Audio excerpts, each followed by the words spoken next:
Lep pozdrav vsem skupaj, ime mi je Sara Holjević in sem bivša dijakinja Prve gimnazije Maribor. Predstavila pa vam bom počitniška popotovanja klasikov in nekaj utrinkov s popotovanj, ki sem se jih udeležila sama.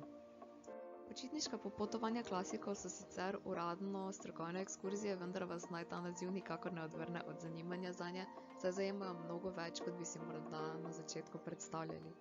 Kulture, s katerimi se srečamo na popotovanjih, spoznavamo na zelo zanimiv in interaktiven način, med seboj se vsi udeleženci vedno zelo dobro razumemo in povežemo, popotovanja pa so zelo cenovno ugodna. Običajno se organizirajo v poznem decembru in v poznem avgustu. Na naslednjih prosojnicah pa bom z vami delila nekaj utrinkov iz popotovanj, ki sem se jih udeležila sama. Kot boste lahko videli v naslednjih prosojnicah, se pogosto odpravimo na popotovanja po Italiji.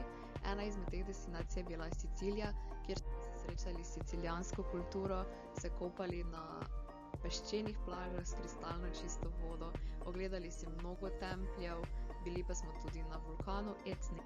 Postavili smo se tudi v Mantovi, Parmi, Bologni in Ferrari, kjer smo začeli spoznavati umetniško kulturo Italije. Klasiki si pogosto kot destinacijo naših popotovanj izberemo države, ki si jih običajen turist ne bi. Pogledali smo si tudi že Romunijo, Madžarsko in Srbijo. V Romuniji smo se podali po poteh zloglasnega grofa Drakule. Na Madžarskem smo se srečali z naravno in kulturno dediščino ter si ogledali nekaj dih jemajočih cerkva in arhitekture. V Italiji smo si ponovno pobližje pogledali sever in obiskali Firence, Sieno, Assisi in Perugio. Raziskovali smo umetniško dediščino severne Italije, si pogledali slavne Michelangelove kipe, kot je David, in se podali po galeriji Uffizi, kjer stoji tudi slavna Botticellijeva slika Rojstvo Venere. Seveda pa smo se ustavili tudi v slavnih cerkvah, ki se nahajajo v teh mestih.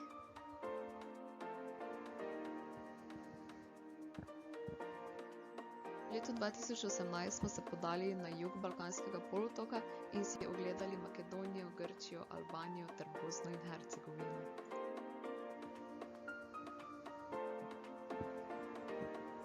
V Grčiji smo se povzpeli na samoten samostan na vrhu skalne formacije, v Albaniji pa smo si ogledali tradicionalne hiške in eno noč tam tudi prespali.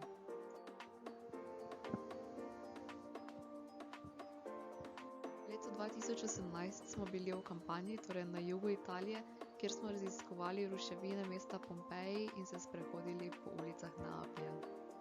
V avgustu leta 2019 smo se ponovno podali na jug Balkanskega polotoka, kjer smo si ogledali Bolgarijo, Turčijo in Srbijo.